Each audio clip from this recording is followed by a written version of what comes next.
Okay, so I want everybody to meet this guy, Nick Adams, and apparently he's going to save the tourism industry in the United States.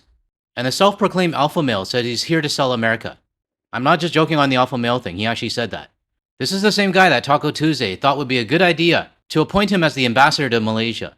Well, back in February, Malaysia said they're not going to have any of this, and they basically ran him out of town. Well, technically, I don't even think he arrived. He was only a nominee, and Malaysia said F that.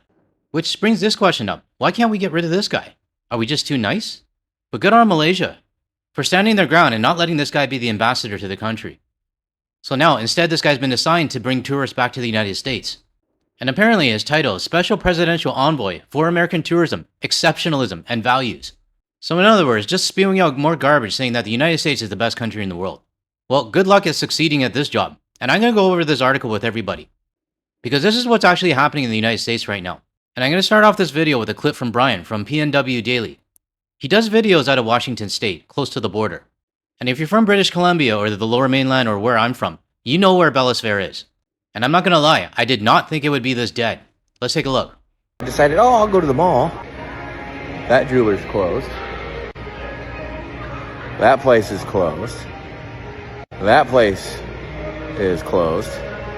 Oh yeah. So my youngest twins, they're driving now. They got their permits. They're 15, and one of them is doing their evening drive, and so I had to kill about an hour. There's an empty place that used to be a GameStop. I don't know. Now, this is just one of the hundreds, maybe even thousands of malls that are across the border that Canadians used to shop at. And Bellis was one that I used to frequent a lot. Now, it wasn't the greatest mall to begin with. I mean, there was just stuff there that, I guess in the early 2000s, there were stores there that we didn't get in Canada. But BC license plates filled the parking lot, and I was one of them. And there was a point in time where Canadians shopped so much in Bellingham that the locals actually started getting pissed off that we were coming down, basically saying that we're buying everything and driving prices up. Well, I guess you don't really have that problem anymore. Used to be a jeweler at some point. There is an Old Navy here, but they just built an Old Navy next to the new Trader Joe's over on Meridian. And I see lots of clearance signs at this one. I wouldn't be surprised if this Old Navy closes. Kohl's is still there. My mom keeps them in business personally. The mall is not doing well. Just look at that. That's a ghost town. I don't even think I see a single customer or anybody walking around. What happened to the domestic shoppers that were supposed to pick up the slack?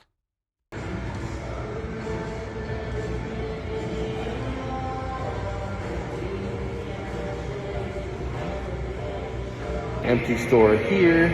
This store. My mom liked this store or this store is one of them. What's up, Ziad? Gotta say hi to Ziad anytime I come to the mall. What's up, buddy? Now, like I said, this is just one mall across the border. But I am actually really curious to see how the rest of them are doing. Like the malls that might be in, say, Michigan or New York or Maine, Vermont, the ones that are just right across the border. Because if Bellis looks like this, I'm going to take a wild stab and say the rest of the malls that are just across the border are similar or if not worse. So if anybody has any insights, articles, or even videos from malls that are just across the border, feel free to send them over my way, and I'll be happy to feature them. But to the businesses that have closed down in Bellis, I don't know what to tell you except, sorry? But your president did say he didn't need anything from Canada, so we're just listening.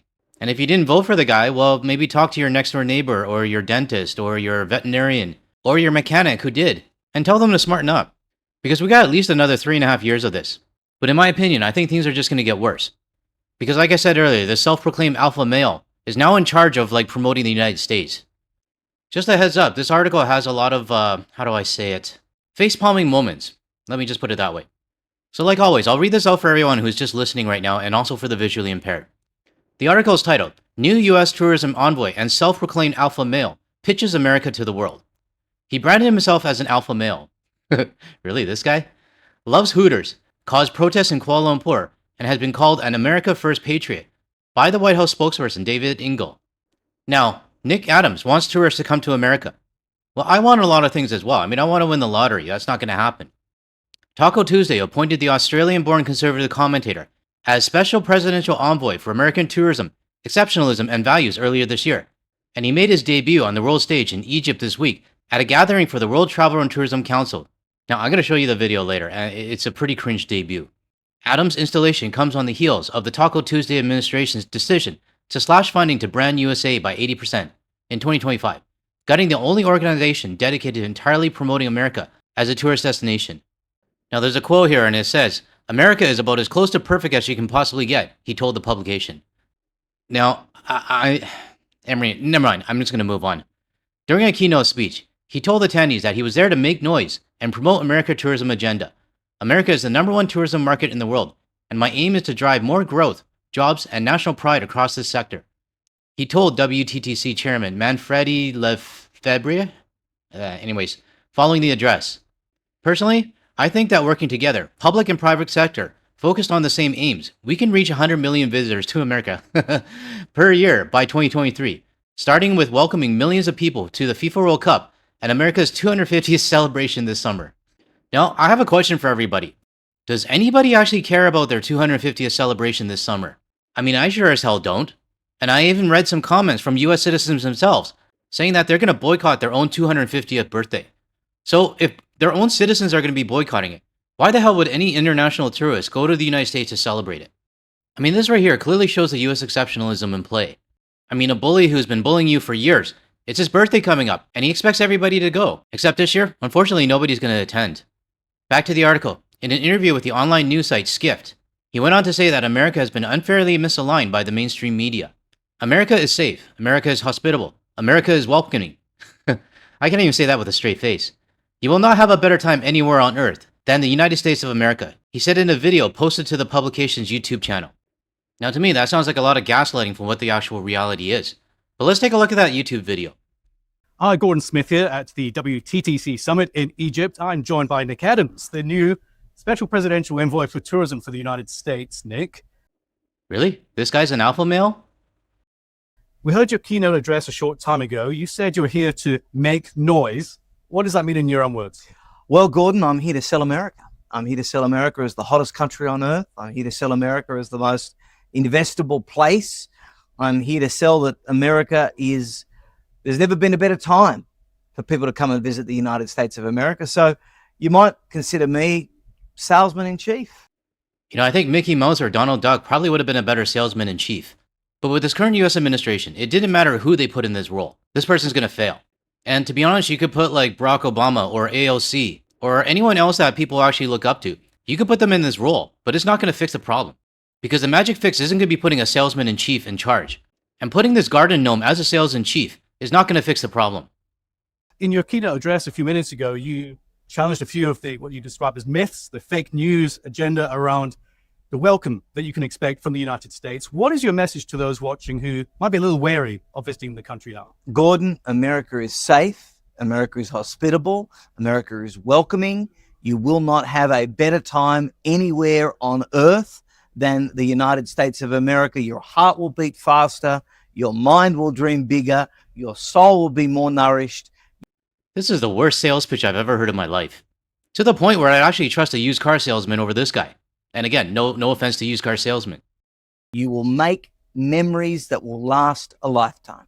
And 2026 is the year to visit in your eyes with the World Cup in 250. Gordon, there's never been a better time. We are in the golden age of travel and tourism and sports. As President Trump says, this is the time. If you're an international visitor, if you're contemplating a trip to the United States, don't delay, book right away. You're going to be looked after. We're going to make sure that your travel experience is as seamless as possible. Is anyone sold on this so far? Are you going to jump to the United States? Or is anybody's head hurting so much because we're doing so much face palming with this speech? From the moment that you land on the tarmac to when you check into your hotel and for the duration of your entire stay.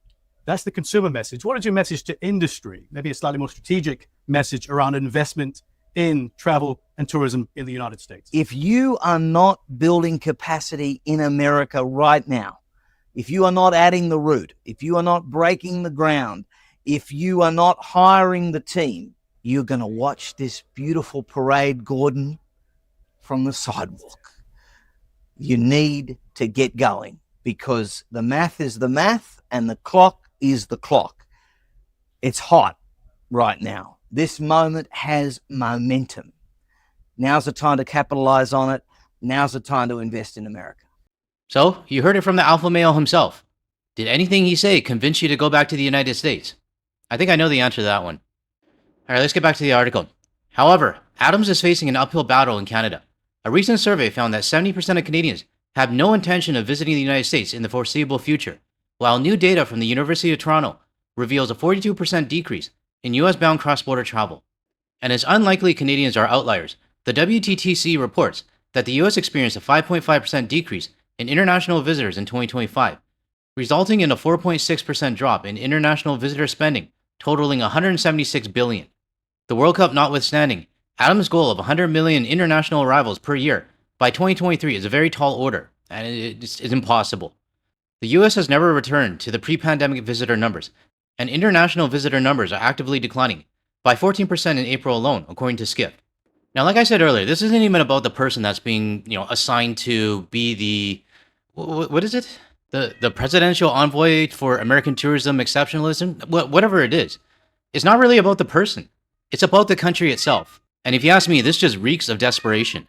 And what's even more desperate, in my next World Cup video that I'll probably create tomorrow, Taco Tuesday has decided to drop the $15,000 bond requirement for anyone wanting to attend the World Cup.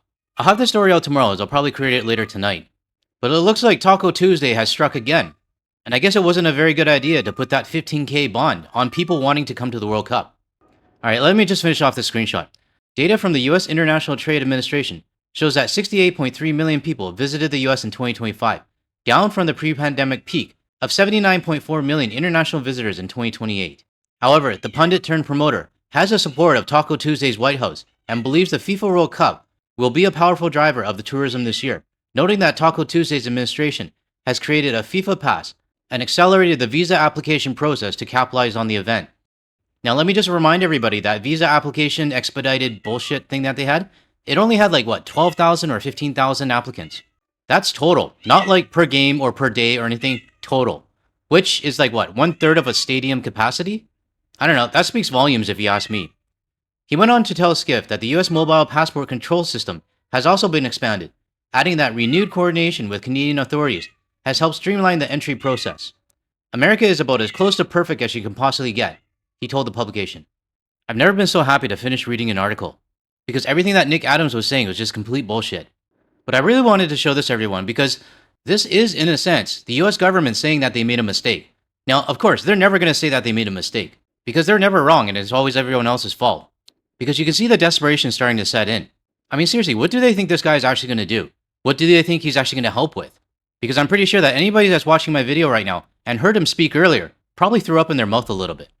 But the act of making up this fake position and the act of dropping the 15,000 bond to try to get people back, like I said, it just reeks of desperation. This guy is definitely going to fail in his role. There's no way people are going to come back. And you know what? He'll probably just blame everybody else. My guess is that in about a year, travel to the United States is going to continue to decline. And we're probably going to be asking, hey, whatever happened to that Nick Adams guy? Because he kind of just disappeared out of nowhere. To close off this video, I would like to thank David for posting this photo on Blue Sky.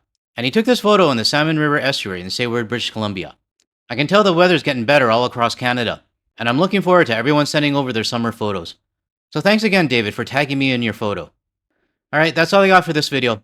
So let me know below, do you think this alpha male guy, Nick Adams, is going to magically recover the United States tourism industry? I'd love to hear your feedback below. If you found any value in anything I said today, or you want to hear more from a Canadian and international perspective, without the US media bias, make sure you hit that like and subscribe button below. That way you'll be notified on my future videos. And if you want to see more of my videos, check out the ones that are going to show up on your screen shortly. Thanks everyone, I'll catch you in the next one.